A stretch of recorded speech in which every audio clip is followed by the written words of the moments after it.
Hey, this is Doug from Safety Suit. Hey, this is Kristen from KiwiboxDotCom. How are you doing? Hey, Kristen, how you doing? Oh, good. good. Anyway, jumping right in, I was wondering if you could tell me about your name a little bit, Safety Suit. Where did that kind of like originate from? The name originated from a desperate attempt to try to find a new name when our original name Crew wouldn't trademark. It was kind of one of those things where before we had to change our name, like your name could have just been about anything, and then we had to try to find something that had a little bit of meaning, like something represented us.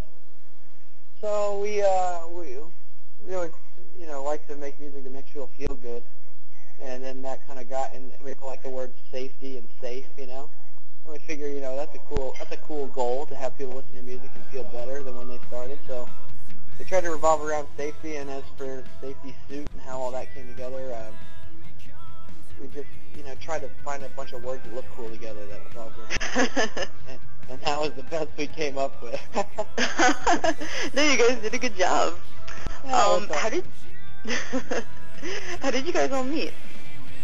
Well, we all met in college, but Davey and I grew up together. Dave is the guitar player. We grew up together in Jersey.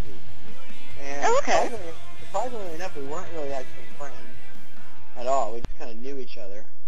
And then we kind of rekindled the friendship later on in life and started the band, and then moved out to Nashville to see if we could actually do the deed. Awesome. And you guys also kind of started out in Tulsa, right? Tulsa, Oklahoma. So. Yeah, cool. What was the music scene there? When you guys were just kind of starting out playing shows and whatnot? I always say that Tulsa's music scene they got great fans. They just don't have a good scene. They don't have enough people that aren't musicians actively trying to make the scene better. At least when we were there. I don't know what it's like now. I guess I can relate that to Nashville, where it's not just bands. There's promoters and there's clubs that are all working towards building a scene. And Tulsa, there was just bands. So really, there weren't great places to play, and there weren't great places that had good production. So people weren't really encouraged to go out and see shows, hence scene not so great. I see. How are you guys? What's that? I was gonna say, how are you guys liking Nashville? Oh, it's very cool. It's a very cool place. Very growing scene. It's not just country music. There's just a lot of really talented people out here trying to get Nashville known as just the overall music city as opposed to a country music city. Cool. Now, before you guys got signed, do you have any kind of memorable show experiences, whether you're playing in a dive bar or something else? Yeah, we played at a place called Douglas Corner, one of our first shows ever in Nashville. It was literally a tiny little. It was almost just like a room, a tiny space, and there was four of our friends and a bartender. We were nice. Off to a great start. When it happens like that, do you guys just pretty much do whatever you want? Is there less pressure? No, you never know. The one guy that's in the back is somebody that. I guess you shouldn't even say that. If you're playing a show, you should always play the hardest you can play. Because anybody that's there to see you, whether they know you or not, deserves that. So I remember putting my arm around Jeremy, our bass player, and just being like, "Oh, you see that? There's 10,000 people out there. We just can't see them yet, That's a good way to look at it. And I also read on your MySpace that when you got signed, when you guys got noticed eventually, that was actually your best show that you ever played. Do you feel like you got lucky that night? I think it was just a product of a lot of hard work. I wouldn't. I think everybody in this business will attribute something in their career to luck. You can't do it without a little bit of luck. But yeah, we worked really, really hard in the months leading up to that, playing a lot of shows, building our fan base, and making sure that our live show was something to be reckoned with. So, when it came time, we were sending out, messages, and everybody kind of caught wind that Universal was coming down and really came out in support of the band when we needed it most. So I think it speaks probably more to our fans than it does to us as a band. Gotcha. So do you guys still do you guys still go back? Are you gonna go back and play shows in Tulsa or anything like that? We actually just got back from Tulsa. We got to play. It wasn't an ideal situation because it wasn't our own show. We were playing in the midst of a festival that they had going on there, but we did get to go back and play.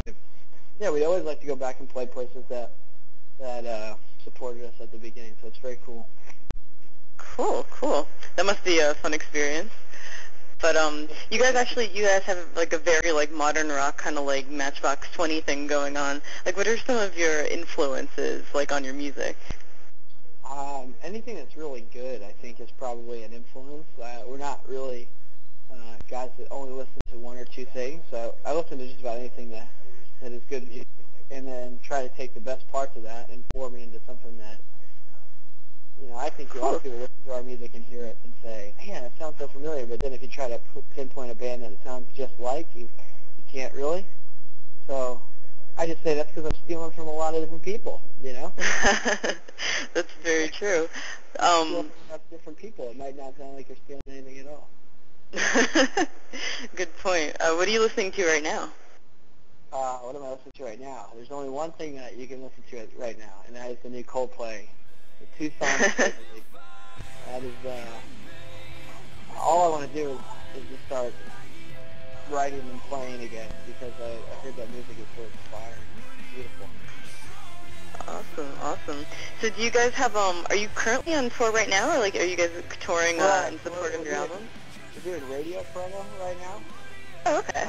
We kind of thought we've had a lot of support from radio all across the country. And we thought, what a better way to, help continue promoting the band as well as saying thank you by going around the country to all these different radio stations, coast to coast, and saying thank you and playing some songs on air and doing contests with winners and stuff like that. There'll be a time for a big tour and everything, but it's not now. It's going to be in late summer, in July and August, is when we'll start full-on touring. Okay. Cool. And you were saying you guys are definitely your sound is very much made for the radio. Do you have alongside bands like Nirvana and Matchbox 20, you have the whole modern rock thing happening. Do you what kind of, if you could tour with any band, who would you tour with? Any band that's touring right now, if I could tour with any band? Yeah. I would say you got to go with U2, right?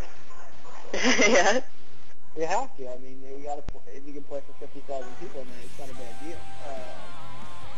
No, U2 is definitely, they kind of epitomize what you can do as far as an emotional experience at a rock show. So yeah, I'd probably go and sit there and watch them play every night and maybe learn a thing or two. Cool. Well, that's about all the questions I had for you. Thank you so much for your time, and good luck with the radio tour and everything, and your tour later on this summer.